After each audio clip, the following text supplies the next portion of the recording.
A Hampton landlord is accused of threatening, defrauding, and attacking his tenants. A federal grand jury returned an indictment against David Merryman, who owns more than 60 properties on the peninsula.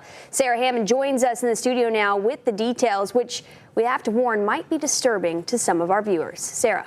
Well, in this indictment, the Department of Justice alleges David Merryman attacked his tenants with tire irons, shovels, and chainsaws. He repeatedly used the N-word and even threatened to kill some of them. In this 51-page federal indictment, a Hampton landlord is accused of fraud, threats, and civil rights violations.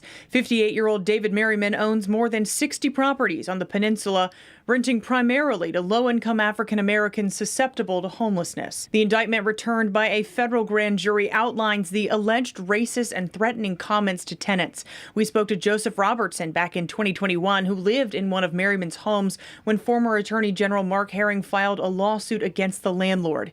He claimed Merryman repeatedly called him the N-word and harassed him. Different threats, different racist slurs, one thing after another, There's always something with him. Something the federal prosecutors allege is a pattern. They say Merryman hit a tenant in the face with a shovel and attacked another with the blade of a chainsaw while it was off. The indictment goes on to allege he told one tenant to, quote, clean the house like when you were slaves, even threatening to kill some of them, according to prosecutors.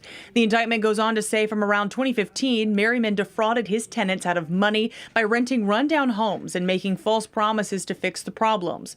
Problems like rotten floors, leaking sewage, mold, and rat infestations.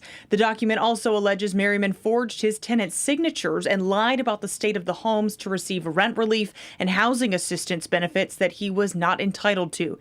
They say he obtained a significant sum of rent relief without telling the tenants, all while evicting them for unpaid rent. Now, this is not Merryman's first controversy. In May of 2022, U.S. Marshals arrested him for allegedly failing to pay his employees of his landscaping company thousands of dollars. And as I mentioned, in October of 2021, the Virginia Attorney General's office sued Merryman for systemic housing discrimination, alleging, quote, horrific treatment of tenants. Back to you. All right, Sarah, thank you. Now, Merryman faces 10 counts of wire fraud and 4 counts of interfering with housing rights, among other charges. He's currently being held at the Western Tidewater Regional Jail.